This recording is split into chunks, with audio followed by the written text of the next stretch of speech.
Welcome, ladies and gentlemen, to Find a Remote Job Week, Day 3. How to be an online stalker.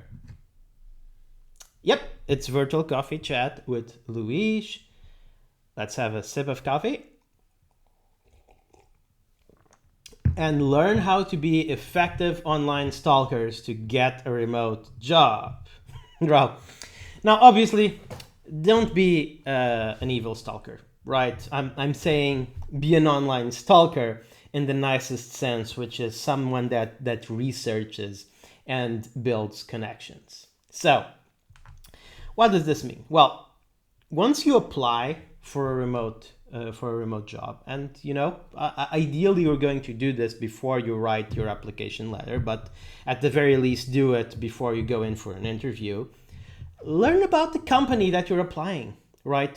Google them, find them on Twitter, find them on Facebook, go to their website, pay particular attention to the Teams page and the How We Work page, if they have it, read a couple of articles in their blog and figure out what's the mission of the company, what are their values, what they expect from their team, how they work. I mean, some companies even have their whole manuals for employees online. That's the case with GitLab, I believe. So, and Buffer as well. Buffer is 100% transparent, so you can find everything about working there.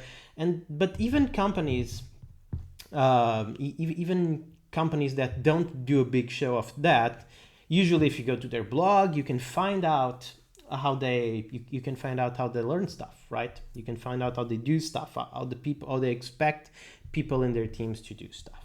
So, let's get to the stalking part of the conversation. Now, what you want to do is find people working there, right? Find your possible future colleagues, right? On social networks, especially on LinkedIn. On LinkedIn, this tends to work quite well. And of course, politely, in a non-spammy manner, engage in conversation with them, right? Just say right out, right? Send them a private message if they have the option available to send them a private message saying, hey, this is my name.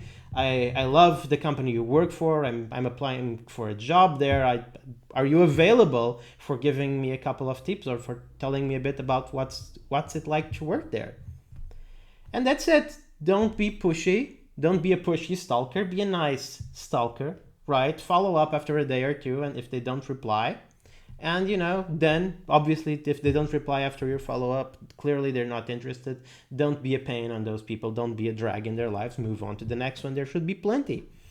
But and oh, by the way, if you have an interview scheduled and if you manage to find out who you're interviewing, who is interviewing you, the person that's attending the interview, then maybe you won't want to get in touch with that person because that would look weird and it would probably look like you're trying to cheat. But look them up, right? See if they have any published articles. I mean, a lot of people publish something in their LinkedIn feeds, or even they have personal blogs, etc. Even if that's not the case, right? Even if that's not the case, you can at least scroll to their feed and figure out the kind of things that they share, the kind of things that they're interested in, etc. So this is all to create an idea of the kind of profile that the company is looking for, the business is looking for, and how they deal with remote work. So that, well, first of all, you can see if that fits your way of working. Don't pretend. If you lie your way into a remote job, you're not going to last a long time there, believe me. But just figure out what the expectations are, what the people are like, and prepare the best you can based on that information. I think this was it for this virtual coffee chat. This is Get a Remote Job Week, and we've had 2 previous videos on the topic. The first one was on clarity of written communication, and the second one was on video etiquette, and you can find those on the Think Remote channel. Just look for the virtual coffee chat, Get a Remote Job Week. And if you'd like to be notified about the 2 next episodes, I saved the best for last, of course, Subscribe and press the little bell button on the corner of the YouTube window so you get notified. Of course, like, share. Sharing is caring. And for more tips on how to remote work, please head to thinkremote.com. This was Virtual Coffee Chat with Luis. See you tomorrow.